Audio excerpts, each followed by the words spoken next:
দেখেন, এটা হচ্ছে গরু কলিজা, এটা আছে এই যে। তারপর এটা হচ্ছে গরু ফ্যাপসা। আমি অসুস্থ, ডাক্তার বলছে আমাকে গরু কলিজা খাওয়ানোর জন্য।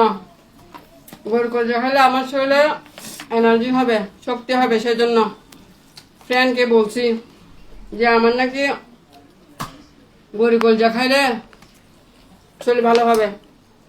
সেজন্য ফ্রেন্ডে আমার জন্য এত কিছু পাঠিয়েছে। এটা হচ্ছে ইতিহাস, বুঝছেন।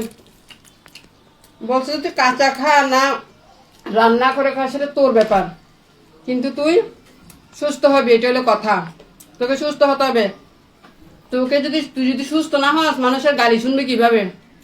কারণ মানুষের যে হারে তোকে গালাগালি করে, যে হারে তোকে খারাপ মন্তব্য করে, তুই তো এমনি অসুস্থ হয়ে যাবি এগুলো দেখলে। তুই যদি সুস্থ থাকিস তাহলে তুই গালাগালি করে দেখলেও তুই অসুস্থ হবি না।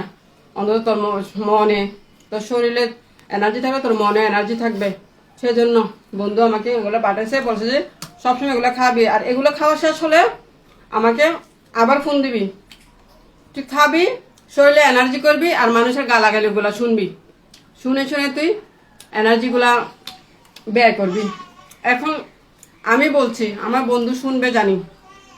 এই যে ফ্যাপসা, এই যে জিবা, এই যে কলিজা, এই যে তিল্লি, গরু তিল্লি, এর মধ্যে আমার সবগুলো আমার প্রিয়, কিন্তু এর মধ্যে সবচেয়ে বেশি প্রিয় হচ্ছে আমার গরুর তিল্লি, বুঝছেন। তো গরুর তিল্লিটা তো আর না খেয়ে পারি না, এর জন্য এটা আজকে আমি একটু খাবো, রান্না করার আগে আবার খাবো। আমি আগে থেকে একটু কেটে নিয়েছিলাম, এই জন্য। এই দেখেন, এটা হচ্ছে গরুর তিল্লি। এটা আপনারা খেয়ে ট্রাই করবেন।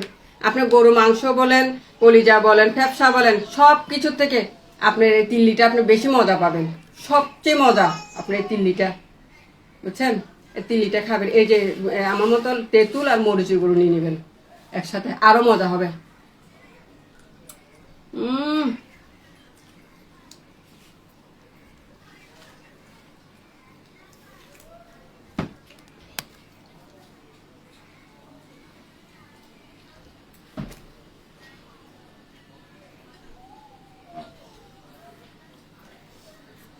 তিল্লির চামড়াটা শক্ত বেশি,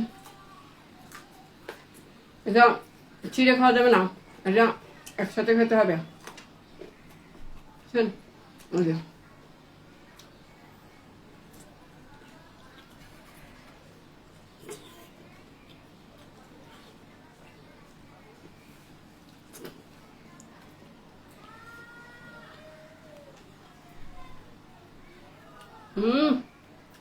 সেই স্বাদ।